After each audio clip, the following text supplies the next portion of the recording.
and welcome to Newsfeed, your daily dose of what people are talking about online, from news stories to what's trending. SpaceX's Starship, the biggest and most powerful rocket ever built, has exploded on its maiden flight. 2.5 minutes after lifting off from a launch pad in Texas on Thursday, the rocket began to tumble out of control.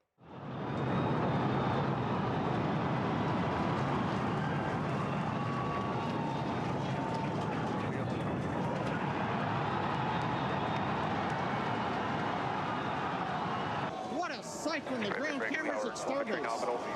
We're flying at twice the thrust. The entire Starship stack continuing to rotate. We should have had separation by now.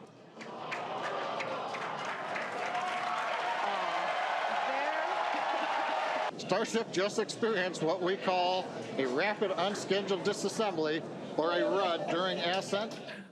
A rapid unscheduled disassembly. Yup, that's a euphemism for it blew up.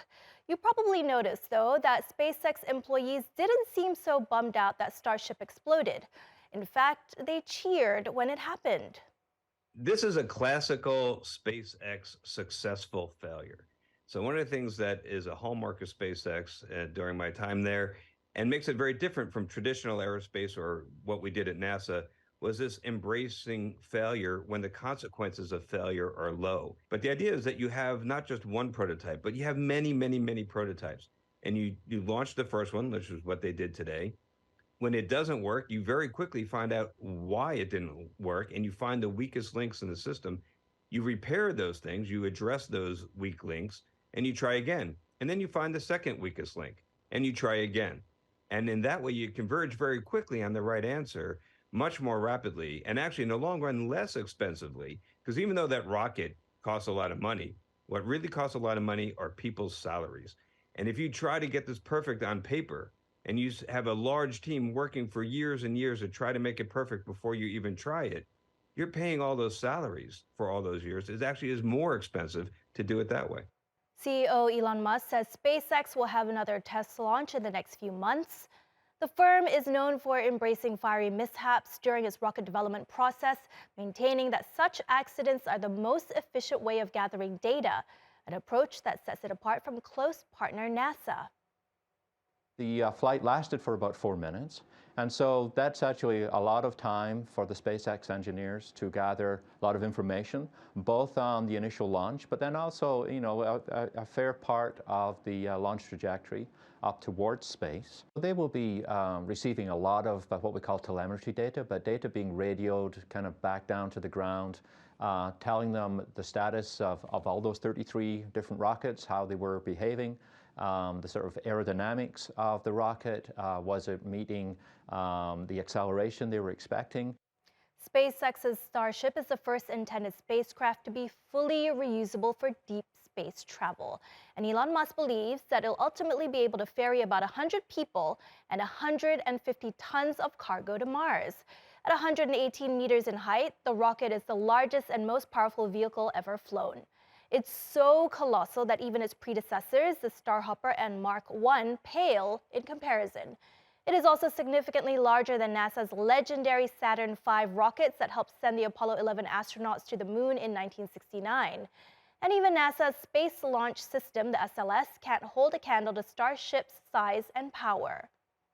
All right, into another explosive story. Alec Baldwin and his family can breathe a sigh of relief as he's been cleared of the fatal shooting accident on the set of his movie Rust.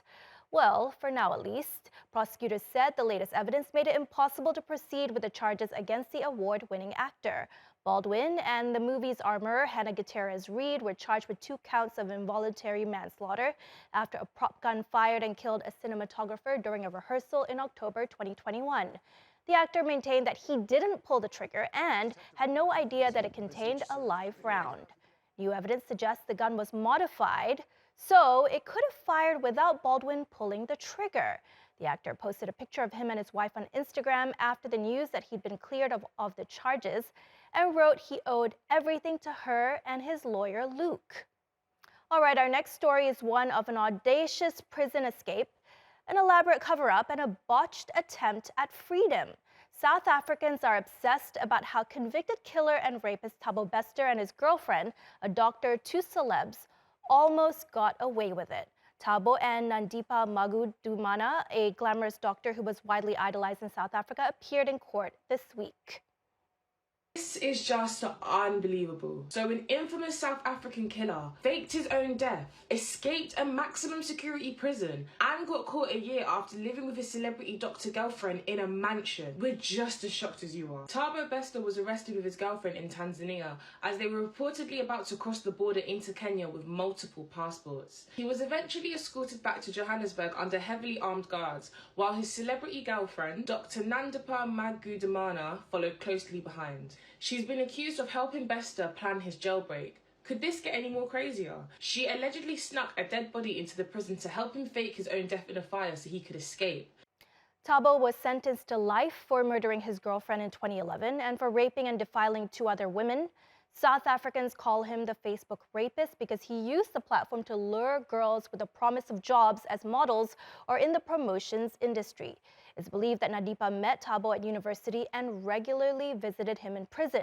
She brought him clothes, fancy bed sheets, and even ran businesses with him while he was incarcerated. Authorities say she played a major role in his escape.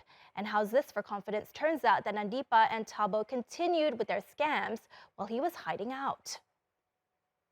Nandipa has now been linked to the theft of 3 corpses from Free State mortuaries in the lead up to Thabo's escape from prison. The first body was discovered a few days after it was taken, in the river with the identification tag still on the toe. The second body is believed to be the one that was used in the prison fire and escape. The third body has not been identified. But Nandipa is not the only one in her family currently under the spotlight. Nandipa Magudumana's 65-year-old father and a 38-year-old former Mangaung G4S prison warder appeared in the Bloemfontein Magistrates Court. The HPCSA has also stated that they will be launching a probe into allegations that she has been operating with a suspended medical license. And lastly, for now at least, videos of Thabo in the months after his escape are slowly but surely popping up all over social media. Like this one, for example, where he's trying to recruit creators for his company. Which is my PhD job, and the idea was to find people that were producing luxury content on social media. Lawmakers are holding a parliamentary inquiry into the escape.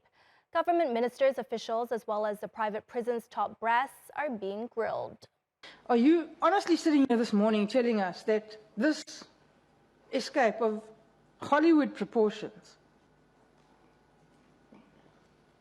was done with the assistance of 3 people? Is that what you're suggesting?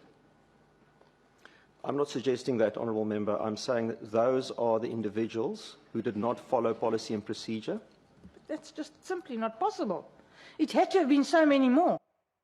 So far, G4S says prison CCTV cameras were not working on the day of the fire. And even if they were, Thabo's cell was in a blind spot. The real story here is how the South African government is looking rather stupid for ever allowing the privatization of prisons when they aren't run any better than the public ones. The South African government spends around 1 billion rand a year on 2 privately run prisons that have about 5,900 inmates, one in Mangaung and one in Makhado, Limpopo. These prisons are managed by a local consortium led by G4S, a British and US multinational security company. There's also no evidence to suggest that private prisons are any more efficient, innovative, secure, nor do they actually rehabilitate prisoners. And now let's take you to Jurassic Park. We have a new bone-chilling beauty, the notorious Trinity. This one-of-a-kind predator is a combination of 3 different T-Rexes excavated over the course of 5 years. They've put together nearly 300 bones, which were found in various locations across the US, to create this massive masterpiece. A few pieces were missing, but experts have used their creative juices to craft those parts using plaster. And now the real kicker, Trinity has just been sold for over $6 million in a rare auction held in Switzerland. It was the first time in Europe and only the 3rd time worldwide that an entire T-Rex skeleton of exceptional quality was offered at auction.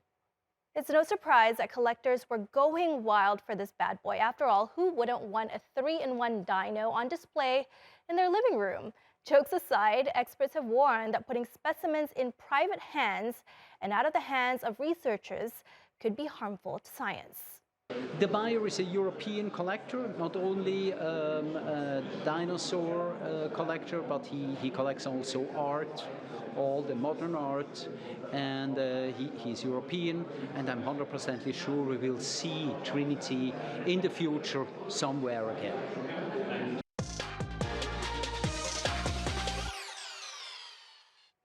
All right, on to what's trending. Well, the world of TikTok is now ablaze with videos of people revealing their jaw-dropping high-maintenance routines to achieve that coveted "I woke up like this" look. The trend is all about self-care and how scheduling a monthly self-care day can have you looking like a low-maintenance queen for the rest of the month. So what exactly are these routines? Well, we're talking about eyelash extensions, laser hair removals, facials, and gel manicures that last longer than most relationships. These TikTok stars spare no expense when it comes to looking good, and users in the comments have been quick to point out the sky-high price of beauty these days. And here's another trend from the never-ending chores and aesthetics list that's becoming more and more mainstream. Meet Gorpcore. I define it as street-style fashion in a post-apocalyptic world where you're only allowed to wear cargo pants. And it may be why the prices of a lot of outdoor apparel pieces are skyrocketing these days. Core is going to continue going up market. It's no secret that high fashion has always adopted some of the movements of subcultures and underground spaces. So I think seeing brands like ALD with New Balance doing an outdoor collaboration, Moncler partnering with Hoka, or P. Johnson Taylor based out of Australia that did this fly fishing collection and did the campaign with a G-Wagon. It's pretty clear that high fashion wants a piece of the market too. It's time to loosen up your belts and indulge in some mouth-watering treats with friends and family because it's time to celebrate. As Ramadan came to a close, Muslims all around the globe are celebrating Eid al-Fitr, a festive occasion that marks the end of a month of fasting, prayer, and spiritual reflection. This is a time when people go all out to exchange gifts and visit their loved ones. The day starts with prayers, but the real deal begins when everyone gathers around for a scrumptious feast. And guess what? Eid al-Fitr is also known as the sugar feast. Dates are a staple snack during Ramadan and Eid, but in Iraq and Saudi Arabia, things get even sweeter. People bake delicious road-flavored biscuits called klishas that are loaded with nuts and dates. Meanwhile, in Yemen, they prefer bint al-san or honey cake, a heavenly delight. And of course, here in Turkey, classic Turkish delicacies like baklava and Turkish delight are given as gifts to families, friends, and neighbors. And that's our show from the Newsfeed team. We wish you and your family a very joyful Eid. Find us on YouTube and do subscribe to our channel. See you soon. Happy